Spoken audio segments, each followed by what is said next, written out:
Good afternoon to you and welcome to PM News. Now, we do understand that there's been a stampede and 2 people were killed. What do you think could have possibly caused this fatality? Well, to start with, I think this is very, very sad. We don't really need such incidents to be happening in this day and age. I'm not too sure what could have caused that, but it would seem that because the game was sold out and more people wanted to be part of this occasion. They probably tried to force their way in. Yeah, and I think that's what might have happened. And it's actually a cause for concern because you have there's this tradition where you have people buying tickets in bulks and actually selling them in a black market at the stadium. So which is encouraging people who don't have tickets to actually go to this stadium on the day of the match, and then you arrive there, you've spent your petrol, you've traveled, and then the next thing you don't get your ticket. So it's a serious cause for concern, and it's something that really needs to be looked into. And this casts into the spotlight stadium security. Of course, it has failed the people there. Of course, I mean, this just reminds us of what happened at Ellis Park some years ago when the 2 teams were playing, and we thought we were over that era. We thought we would never have to experience such again. This is very, very sad. It is just inexplicable. I mean, how in the world were you able to come to this stage? Now, this may be a friendly pre-season, a pre-season friendly rather, but the history between these 2 teams is always exciting and fascinating. Yes, I must say that for a pre-season match between the 2 teams, this was rather an entertaining affair between the 2 teams. It got off to a very, I mean, it was very entertaining from the first with the 2 teams going at each other, but it was obviously going to be, I thought Pirates had a weaker lineup, and Chiefs actually, I think they identified that Pirates had problems at the back with regards to their lineup, and they were going to make sure that before any substitutions are made, they actually get at least a goal. And they were very unlucky to not have gone to half-time with more than 1 goal, because I think there was a time that they hit the crossbar, and there was also a time when Maluleke hit the upright. So they were the score could have still been about 3-0 by half-time. And I guess Chiefs started the game in a much better footing and in good form, and that explains the goal so early in the match. Well, you would expect that because, I mean, you're looking at Pirates, like I say, the weaker lineup that they had, and the season that they just had as well. You would expect that Chiefs would have the upper hand going into this match, and it showed when Chiefs were the more dominant team. The fact that there's still uncertainty about the future of the technical team at Pirates also is something that you would expect that it would concern the players. There's still rumor that Micho Sredojevic could still come back.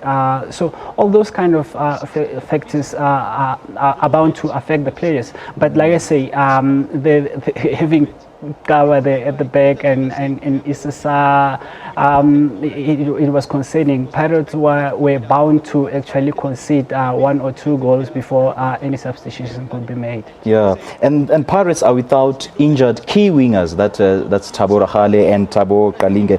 Could this explain the team's misfortunes in the first half?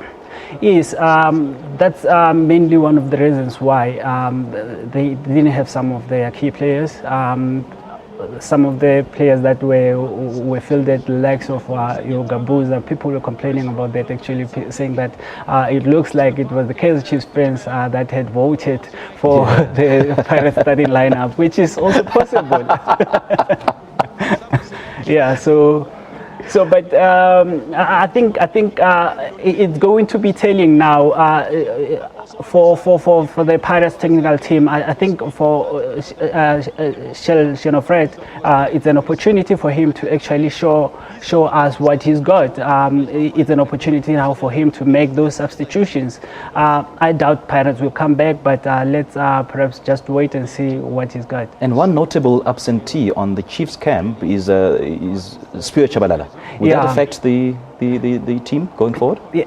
Well, he got injured, but I think it's a minor injury, so he should be back in a couple of weeks. What I found interesting in that the Chiefs lineup was the fact that Libesi, who's not so much favored by the technical team and actually once out was voted into that team, and also Pule Extien is in that team. And Libesi is trying so hard to make a comeback. He is, and I think it's a very strong message from the supporters to Steve Komphela to say we don't want this guy out of Kaizer Chiefs.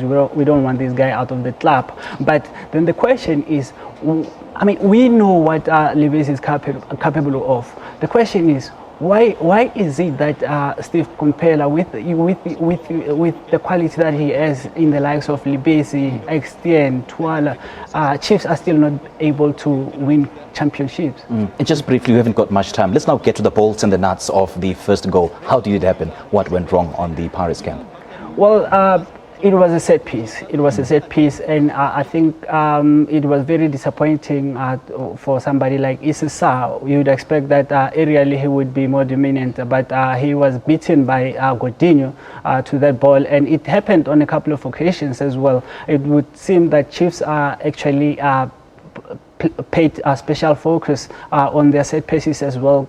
Coming into this match. Yeah, and briefly again, Itumela Nkune said this game is very important because every time they play against Orlando Pirates, pride is at stake. So basically this match is about the retention of pride, the retention of status and, legacy.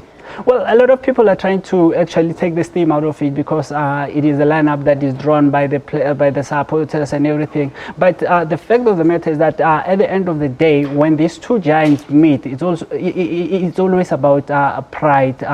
The history of the two teams is a very, very rich one that goes way long back. Yeah. So. It's always about pride, the bragging rights after the match. Whether the lineup was drawn by the supporters or not, it really doesn't matter. When it's Chiefs and Pirates, there's just a lot at stake. Yeah, it's quite interesting that the supporters of the opposition vote for the lineup of another party. Yeah, which is possible. Possible. Even the substitutions. I mean, if you are a Chiefs fan and there's a weaker player that's sitting on the bench for Pirates, you can actually vote for that player to be actually included into the team, which destabilizes the momentum. Yeah. All right, Kekana, great chatting to you. Thanks very much. All right.